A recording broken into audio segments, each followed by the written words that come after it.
Cesco's been kidnapped." The constable visibly started. "When?" "Just now, damn it!" Turning back to the window, Pietro peered through the falling snow at the crowd below. To one side, a noteworthy figure emerged from the palace doors, struggling through the sea of staggering drunkards. It was the man Pietro had been looking for. The Moor. Something wasn't right. In spite of the bulky cloak, Pietro could tell the Moor's arms were empty. But he was certainly moving fast. In fact, he seemed focused on another figure ahead of him, a tall man in a knee-length tunic and a long trailing hood, with awkwardly distended limbs. He looked like a spaventa passeri, the creatures farmers created to scare off scavenger birds. In the scarecrow's arms was a bundle, something wrapped in a blanket. "There! There!" shouted Pietro, pointing. "Stop that man!" The fugitive glanced back in panic, and Pietro got a good look at the man's face.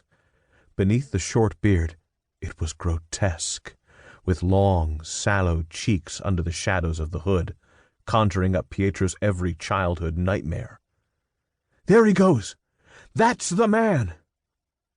Down among the populace, the scarecrow was not able to run, but he was pushing steadily on, hugging the walls of the jurisconsulti where the crowds were thinner because of the leopard on the steps. If no one intercepted him or the Moor, they were going to lose the child. Pietro's leg was over the railing before he knew what he was doing. His left knee struck hard on the cobblestones, but he forced himself to stand, thinking he was lucky it had been his left knee, not his right. The hunched figure of the kidnapper was still jostling people near the leopard, trying to get by. Pietro stumbled in that direction, shoving bodies out of his path. A great cry from behind him made him glance over his shoulder. The huge Moor in the hooded cloak was brandishing a falchion, scything the air above his head as he threw men out of his path, heading directly for Pietro, protecting the scarecrow's escape. Pietro's hand went instinctively to his belt, but he was armed only with the silver knife Mariotto had given him that morning, the one with his own name on it. The thin misericordia was useless against the falchion's blade, which could remove head from neck in a single stroke. Pietro stumbled, but kept on in the direction of the scarecrow, casting frantic glances behind him at the approaching falchion. Forcing himself to forget the Moor, Pietro trained his eyes on Cesco. The boy was crying now, shrieking for all he was worth. The kidnapper was obviously having trouble holding him. Pietro cupped a hand to his mouth. "Cesco! Francesco! Cesco!" The little head turned, and the frowning eyes found Pietro, a known face. A hand broke free from the blanket and reached for Pietro. Ignoring the terrible pain in his leg, Pietro broke into a full run. "Damn me, and damn this leg, and where the hell are Cangrande and Bilardino and the rest of them? And how close is the Moor?" In desperation, he threw his crutch over his shoulder, a weak missile.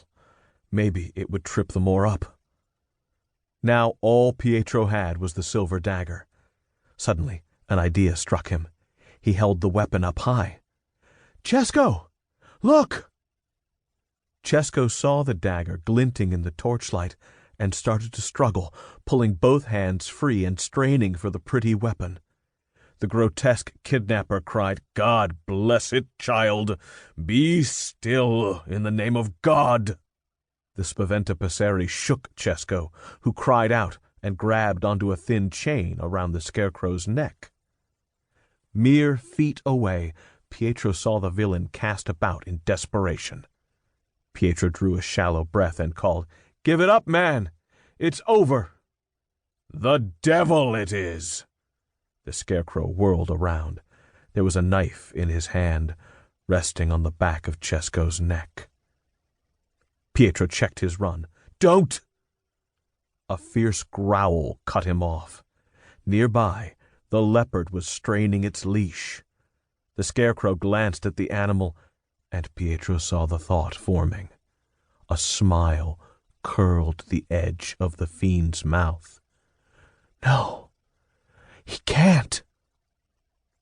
The kidnapper heaved Cesco sideways at the leopard. The child was still clutching the man's necklace, but it broke, and the child sailed through the air.